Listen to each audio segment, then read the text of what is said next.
Why don't we go ahead and get started?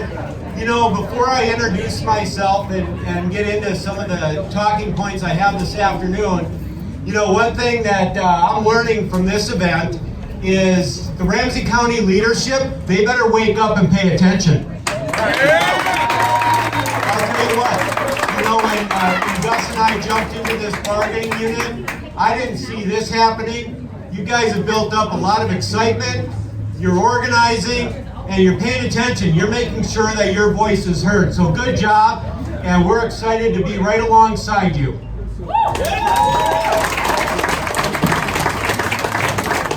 My name is Brian Aldies, and I am the Secretary Treasurer and Principal Officer of Teamsters Local 320, our great union that represents roughly 11,000 public employees across the state of Minnesota, including hundreds of probation officers across the state of Minnesota as well.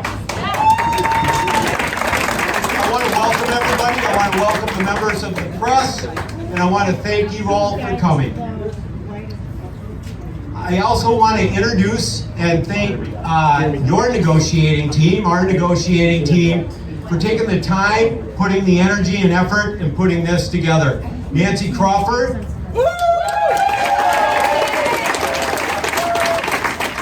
Matt Stonbaugh. All right, these are some popular people. Dolores Grant. Jim Hawkins. Justin Moore. Jeremy Knox. Fred Stevens. Last but not least, Tanisha Williams. We're here today because Ramsey County Probation Officers are taking a stand to do better for their careers, advance their economic security, and build for a better future for all officers with pension improvements, better training, and strengthened due process. Yes. As Secretary Treasurer and Principal Officer of Teamsters Local 320, I am here to tell you all 11,000 Local 320 Teamsters are standing with you.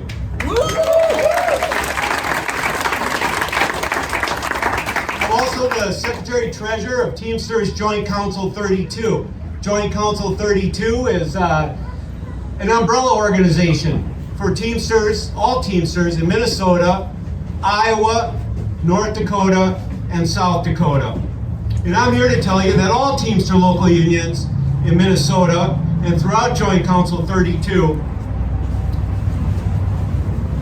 representing hundreds of different crafts and people in different professions, are standing right along with you.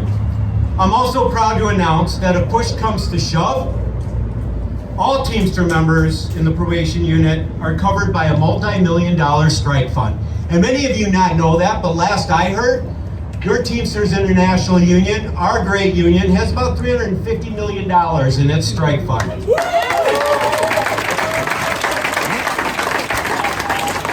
But before we start shoving back and pushing on Ramsey County, as Teamsters tend to do, I would like to read an opinion piece by the union stewards submitted to the Pioneer Press.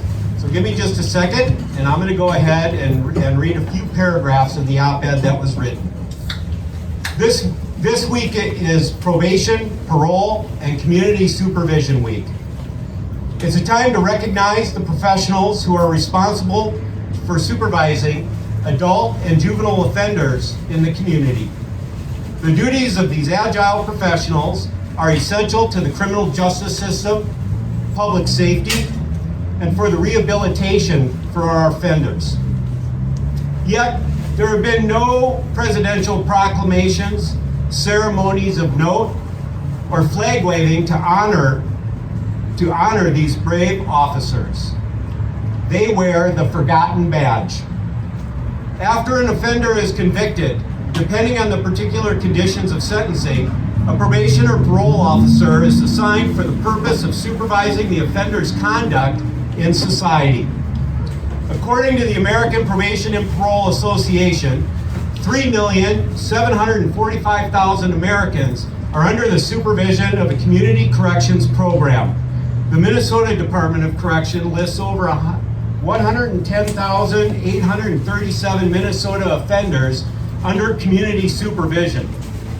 Probation and parole officers supervise offenders through an array of methods in the form of home visits and searches, drug testing, counseling, and coaching.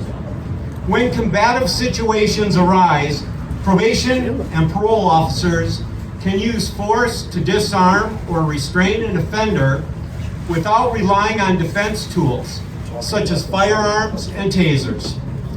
Safety is becoming an increasing concern as more Minnesota counties require parole and probation officers to wear bullet-resistant vests and body-worn cameras during the contacts with offenders. Community supervision is a proven system that is less costly than incarceration, as demonstrated by the continued decline in adult recidivism rates.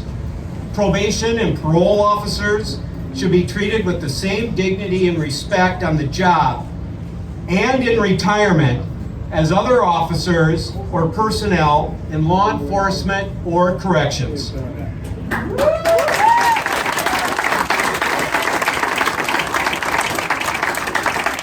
Probation and parole officers are in our communities helping offenders rebuild their lives and reintegrate into society. This is the greatest investment our state and local governments can make. For this Probation, Parole, and Community Supervision Week, let's make a solid commitment to honor our probation and parole officers for the exceptional work they do for our communities.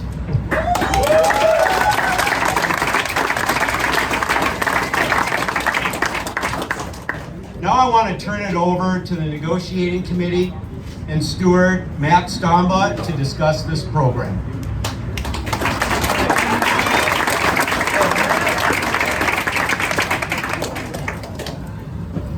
I'm Matt Stomba. I'm with the DWI unit. If you're standing here, I know you've received an email from me. I've been in the DWI unit for 7 years, and prior to that, I was with Boys Totem Town for 2, and prior to that, I was at the Hennepin County Workhouse. And I was invited to become a union steward, and I thought, I'm ready. I'm ready to quit looking for jobs in other counties. I'm ready to make this place the place other people want to work.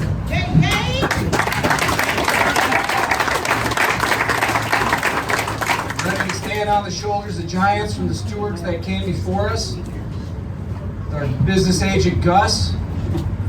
Ready to stand in the way and have some influence over the policies that are coming down. Ready to look at my paycheck and think, you know what? It's worth it. We do not let this job go when 4:30 comes. We wear it in our bodies. It's in our head. We should be compensated for that. This is a tough job. And I enjoy living in a world where we do this job because I'm here to make society better. We're going to catch up with a 10% market adjustment. We are no longer the highest paid county, but we're coming for them. And Local 320 is coming with us. Yeah!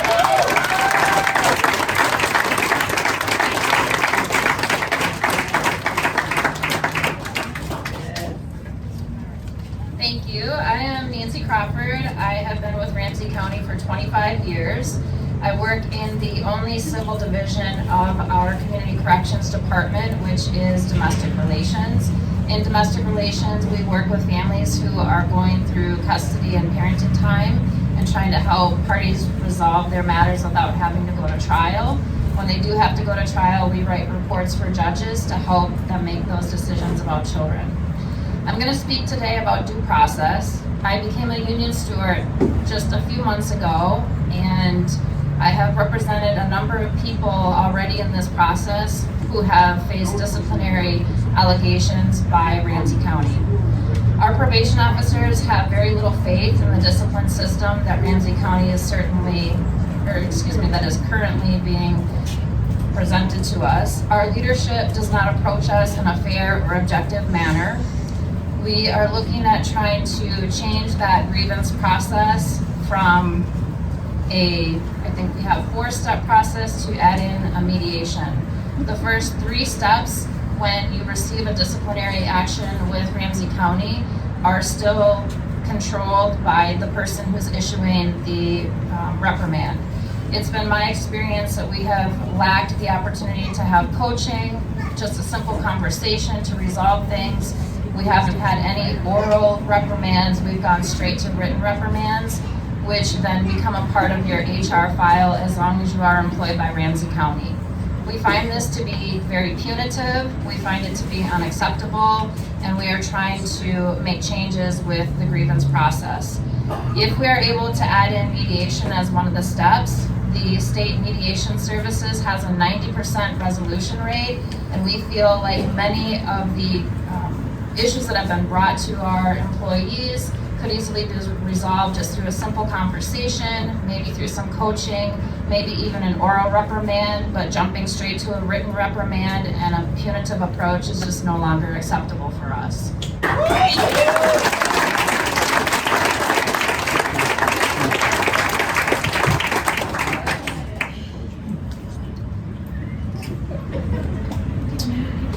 How y'all doing today? Good. How y'all doing today out there? Everybody happy to be here? Is everybody happy to be here? There we go. Let's get some energy, guys. We're trying to get this movement going early this year. I've been in Ramsey County. My name is Justin Moore. I'm currently an intake juvenile probation officer, where I also supervise a low-risk caseload, and I'm a report writer where I write certifications and probation officer reports for the court to determine the direction that juvenile cases are headed. So again, I want to talk about my experience here. I've been in the county almost 10 years. Again, I started at JDC as an APO.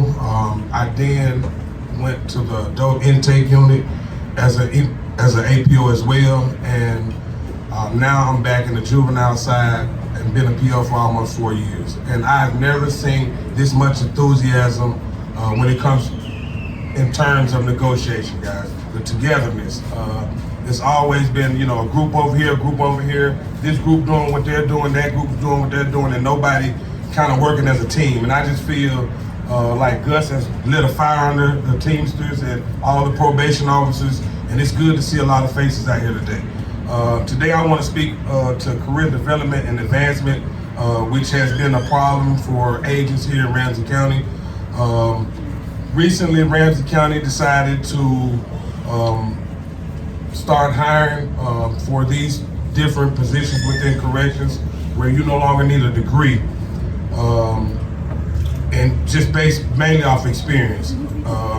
With that, again, we're facing struggles like any other public employer with retaining our employees, and it's been a struggle. But ultimately, again, if you get a new probation officer out here and you put him in the field and he doesn't have the proper training or the tools on his belt to do his job, then you're doing a disservice to that agent. And a lot of us have seen this going on here a lot recently, where you have new agents that are not even, making it out of their probationary stages because, again, they're not understanding their job. There's no on-the-job training. There's no shadowing of senior agents, and they're being discouraged not to call on these senior agents to help them out. And a lot of this training is falling on, fellow co-workers and, to train new employees, and that shouldn't be the case. There should be some written documentation, a training manual, a thorough training manual that gives a new agent confidence that when he comes in, he can pick that training manual up and be able to do his job. That training manual can support him while he does his job and ensures that he does his job the correct way. Currently,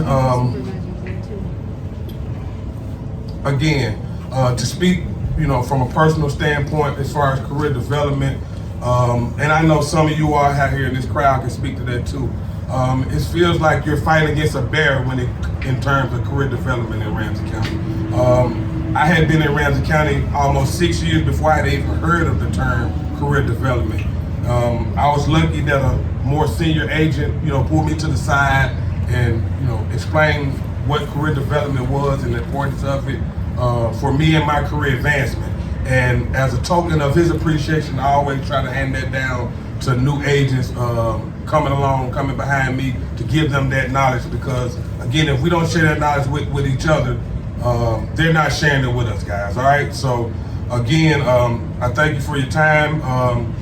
And the Teamsters Bargaining Committee, the word training, it's a term and a condition of employment. Okay, it's subject to negotiations, and we're proposing a memorandum of understanding between the union and the county to jointly develop and implement a new probation officer training curriculum in 2025 that will support our agents in their work. Thank you.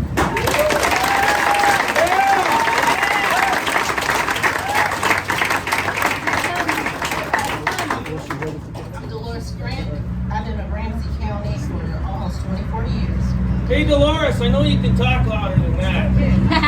Sorry, is that better? Yeah. Is that better? Okay. So I've been in Ramsey County for almost 24 years. I started out at the JDC, then I moved on to regular probation. When I started regular probation, we did everything. We did the cert studies, we did PORs, we did the truancy. Then I moved on, and then we started to specialize a little bit, and I started working with young adults. I mean, not young adults, the younger clients and the mental health clients. And from there, I went to conditional release probation officer, and then now I'm in the intake unit where I just deal with the kids who don't have appeal, and I represent them until they get further in the system and they sign a regular appeal. So when I started, we all know that there's change. And we always, we try to think things are going to get better, it's going to get brighter. But it just seems like things have always gotten worse. We have never really got on with management. There was always some issues with mismanagers. We always had some good supervisors. We always had some bad supervisors. This is not new.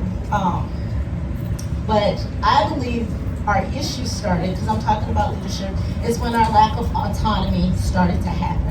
It started first in juvenile, where we needed to get permission for everything that we needed to do. Like, I could do probation violations, I could do all that without assistance. I'm not saying that we shouldn't have made changes, because there have been some good changes. But then our autonomy started to go away, and then they took the autonomy away from our supervisors. We started having issues, and we got HR involved right before COVID. And then when COVID happened, it kind of shut it all up. But our lack of autonomy has amplified our issues that we have. So if you had a bad super, now we have a horrible supervisor. We have supervisors who's never done the job, who aren't even learning the job. It's from the lack of, whoever's supposed to teach them, they're trying to learn from us, but you're getting paid more than me. Why am I teaching my job? I understand that they don't understand as much as we do, because when we're doing it, it's different. You know all the ins and outs. But when I started, my supervisor took me around and took me to court, showed me how court worked. She took me out on home visits, because back in the day, the supervisors would have 2 or 3 clients, so that I could see I could see how it was done. I got the basis, I got my base, I got the roots. And then I went out to the other POs in the unit after I knew a little bit of something, and she slowly let me go. But she would check my report, and then once I got it, she let me go. And I felt confident that I could go talk to her about issues and everything. Now with a lot of supervisors, the ones that don't know the job, they don't know anything, and they haven't known anything. They're not being taught, and they can't teach us. Recently we had one of our POs was let go, right, like less than a month left of her supervision, and she was told that the supervisor told her something to the effect that that she couldn't help her grow. So we mess with someone's livelihood. We're not at a temporary job. This is not a part-time job. People work their lives or went to school back in the day, but to get this job. And so for her to mess up someone's livelihood because she couldn't do it, or she couldn't help her grow, like, that doesn't make sense to me. It's a struggle. We like our jobs. I mean, I really do. I'm here 24 years. I work with juveniles and I like helping kids. Now I'm at a point where I mostly help the adults in their lives. We're not here just cause, and for someone to do that, I believe is wrong. But then we have the good supervisors, and the good supervisors have been cut off, and that the good supervisors, they have no autonomy now, and now we get blank emails where it says management team, and so we can't really hold nobody accountable. So now the good supervisors, before it was more of a, hey, this is what's coming down, this is, let us figure out how we can do it. And now it's like, this is what's going down, and this is how you're gonna do it. We work with people, everything doesn't work the same. So, we also, I wanted to say, I didn't mean to talk long, but we recently did some listening sessions, and hopefully that comes up to something. But the issues that we had, it was like, I don't know, 9 or 10 listening sessions, and it brought up communications, transparency, trust, and respect. We understand that we don't need to know everything, but we want to be part of the team. We want to be part of the process, and that's why we're going to ask for a meet and confer language in our contract. So when there's issues, then not only do we can't just go to our supervisor, but we can get some management in there. We can maybe get some county managers in there so that we can get the job done. And I just want to end that we have our Ramsey County values. They talk about teamwork, communication, and working with each other, and that's what we're supposed to do with our clients, but it feels like that our management is not doing it with us, and that's all we want. We just want to work as a team and do the best that we can for Ramsey County.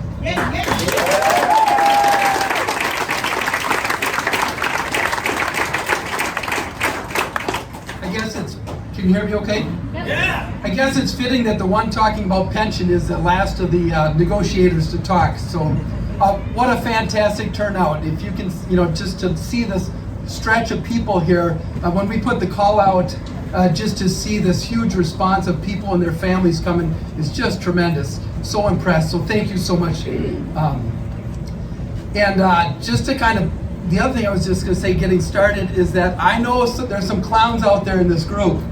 And so if you start firing those rotten tomatoes at me, I'm firing back. All right, so bring it. But, all right. My name is Jim Hawkins. I've worked for Ramsey County Corrections for 28 years. Most all of that has been in juvenile. Now recently in the past couple of years, ironically because of some of the issues going on with our department, I gave up my calling to work in juvenile and switched to work with our adult clients. And so I spent many years working at Boys Totem Town, our residential facility, and I spent a lot of years as a juvenile probation officer on the east side of St. Paul and White Bear Lake and other places, and quite a lot of years doing our assessment of clients coming into our detention center and trying to guide the court as to what to do. So with that background, today I want to talk to you about the pension status. So right now across the state, there's a big effort going on to try and address a severe issue with our pension situation for probation officers. So a little bit of history here. We used to have what we call the rule of 90, age plus years of service. When those two added up to 90, then you got your full pension. That ended a few years before I started. And then what then came in was a pension process, standard pension process of working till age 66. And the thing about that is that if you retire, say at 60 or 61 or 62, you take a really big hit. The biggest gains of your pension all come in those last 6 years, really. So if you try and do this challenging job for all the way to age and try to retire a few years before 66, it really hits you financially. So what I'd like to say is that probation is the only leg of the correction stool or something, where we don't have the pension. If you're a police officer, or if you're working in a correctional facility as an officer there or something like that, the whole system recognizes what you go through and the challenge and the stress that position comes with. Now, I'm not saying probation is the same as our police officers or those working in our correctional facilities, but we are right below that in terms of the stresses and challenges and things that go on. So we need to recognize that it does not make sense for us to be putting on a bulletproof vest at the age of 65 and going into the homes of clients with some pretty heavy issues and trying to have code words and react to safety issues and get out. It does not make sense that after, at this point in my career, having read thousands of reports and worked with probably thousands of people at this point with some severe challenges who, it takes a toll. And so if you try and keep that up and you keep that up for 30 years and then you still have 6 more to go, that's a whole lot for a person to carry. And it does not, it's just not healthy, and it doesn't bring the best of we want to bring the best to the community, the people we work with. So there's been some efforts that have been going on. It started in 2011, some recognition that once our Rule of 90 pension went away, and the police officers and the correctional facility workers, they had that ability to retire a bit earlier, that suddenly the probation officers were left out, were forgotten in that process, not recognizing it. And so one of our own, in 2013, our very own now retired Bruce Kimlinger went and spoke at the Capitol to the pension committee about that and tried to get something going along with his team of people. It didn't go anywhere then. But now it's building. Now there's a very complex and lengthy process underway. And last year, we Teamsters were able to find out about a bill. We were working on our own bill, getting a bill in to get this corrected. And we found out that there was another bill already just getting going from the Department of Corrections staff. And so we realized we could partner with them. So there was a really fast process of being able to join the bill that they had written, and we were in our own process of writing it and team up together. So there was a really fast process that happened. We joined the bill. A few of us went and testified before the Pension Commission. Janine Altman was here, was one of the people who did it. And in doing so, we helped answer the why. Why does it make sense to do this? Why should we be thinking about our probation officers in this way and regarding their years of service? And so now, so that process got things started. It didn't get approved. It's so complex, but there's a whole bunch of new energy and effort going into this, and it's a combination of many organizations. That's the strength of it. So we have the Minnesota Corrections Association, we have the Minnesota Association of County Probation Officers, the Minnesota Association of Professional Employees, and our Teamsters. We're all working together.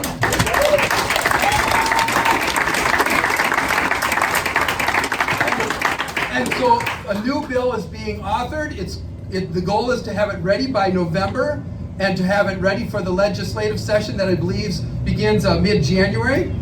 It's going to be the idea is that it's not going to be, it's not going to cost the state any additional money. It's going to be a self-funded proposal, so they probably take a bit more out of our checks, but it would allow us to retire by age 60 or after 35 years of service. We were going for 30 years of service, but the financial and political reality is that we had to switch to a 35-year plan. So I'll try and wrap up here. Thanks for listening. But we want, this is not something that the union contract directly changes our pension.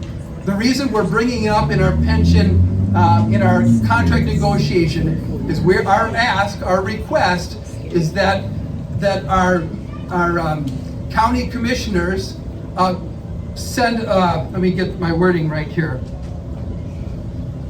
that the county board forward a public proclamation in support of our 60/35 year option, and to send that forward so that the state legislatures hear that loud and clear from Ramsey County, and then all of us, that we need to correct this pension gap for everyone.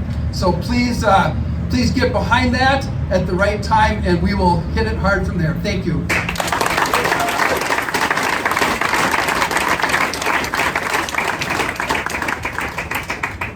You want your tomato back? I'm actually hungry, so do you mind if I keep that? All right. Good afternoon, everybody. My name is Eric Skog, and I'm the president of your Teamsters Local 320. I just want to say thank you to your negotiating committee, your stewards. Listening to them inspires me. I've been a Teamster 27, 28 years, and I live in Duluth, and I hail from Forest Lake, so I'm kind of got groups all around this state here. But I'm here to tell you that the county better watch out. Absolutely better watch out. The work that probation officers do, and I know I'm preaching to the choir here, but the work that you all do, it requires sacrifices. You deal with safety issues and mental health sometimes. And it's unfortunate that you are not rewarded for that, you're not properly compensated, and you cannot retire with that dignity and respect. And that's a travesty, and that's gonna end. That is gonna end as sure as we are standing here today. Gus and I, as your business agent, well, first, before I say that, I just want to acknowledge Gus. You know, Gus. You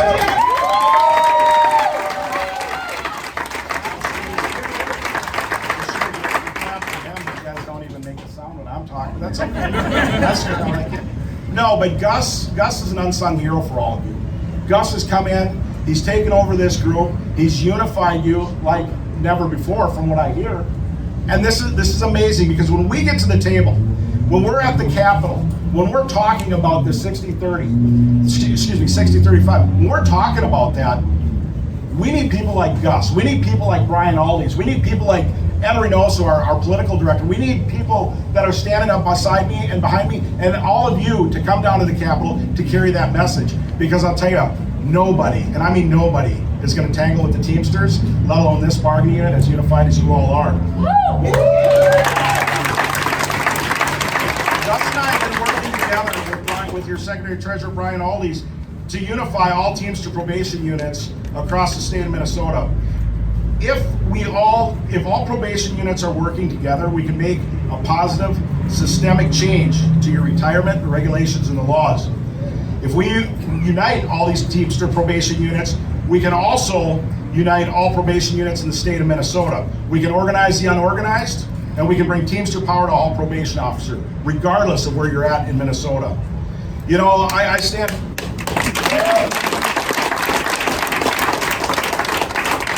front of you today as a business agent, and one actually for the past 20-some years that actually led a strike. I led the strike up in St. Louis County Public Works back in 2020.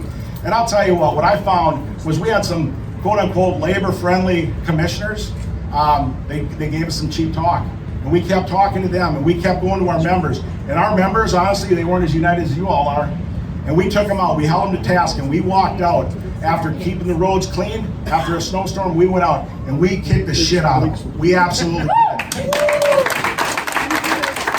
days later, we came back to work, and we improved every condition that we were asking for. Why? Because we stuck together. Why? Because as Brian Aldi's talked about, all the Teamster locals across Minnesota, they were there. They were coming up to St. Louis County. They were up in Ely and Hibbing. And I'll tell you what, that was a sight to see. We also had labor, non-Teamsters. We had the building trades up there. We had the steel workers. They were all there fighting for us, because I'll tell you what, an insult to one is an injury to all. Yeah. So as I close here today, I want to bring up what the brother said about tangling with a bear. And you know what? Maybe your employer is a bear, and you know what? Maybe they don't think that we should tangle with them. Well, how about this? How about they don't tangle with you, and they don't tangle with the Teamsters? Because I'll tell you, at the end of the day, we're not scared to roll up our sleeves. We're not scared to go out back in the alleyway. We're not scared to take care of business. And we're definitely going to be the ones that are going to be walking out on that side of the street when we take care of business in that alley. Thank you, everybody, for showing up.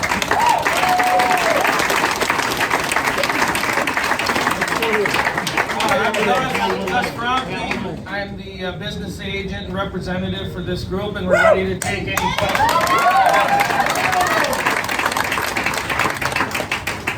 Can I ask about the statement about the county needing to watch out? Is that because of the possibility of a strike, or And you say Marla? So, I'll put it to you this way. The county of Ramsey does what is called pattern bargaining. And let's say there's about 4 different unions at Ramsey County. There's AFSCME, there's the Sheriff's Association, the Supervisors Association, maybe there's 5 or 6.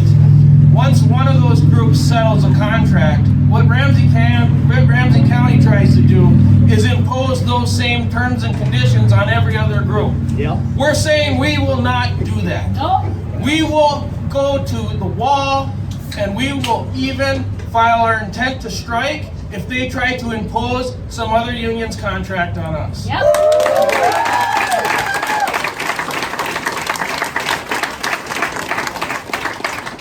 Probation officers under, they can strike? Yes, probation officers under the Public Employee Labor Relations Law are considered non-essential. I don't agree with that. They are essential, but under the law, they're non-essential and they have the right to strike. When does the contract expire? The contract does not expire until December 31st of this year, but we're going into negotiations with all the momentum. We can start negotiating in about a month per the statute, and we intend to go in strong, and we intend to keep everything you heard tonight, the 5 things that you heard tonight, those are our program, and that's what we intend to keep up with.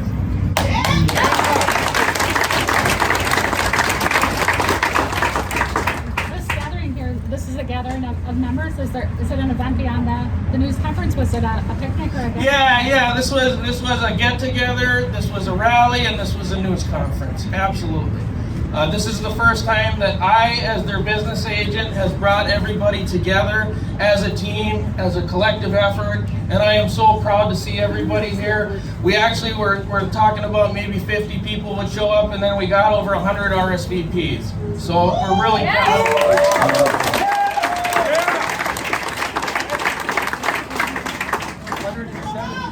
And for the pattern bargaining, how many units have settled contracts so far? Because all the contracts don't expire until the 31st, nobody has been to the table yet, but it is our understanding that AFSCME does have a date. I don't know the date for sure, but that is our understanding. Okay, thank you so much.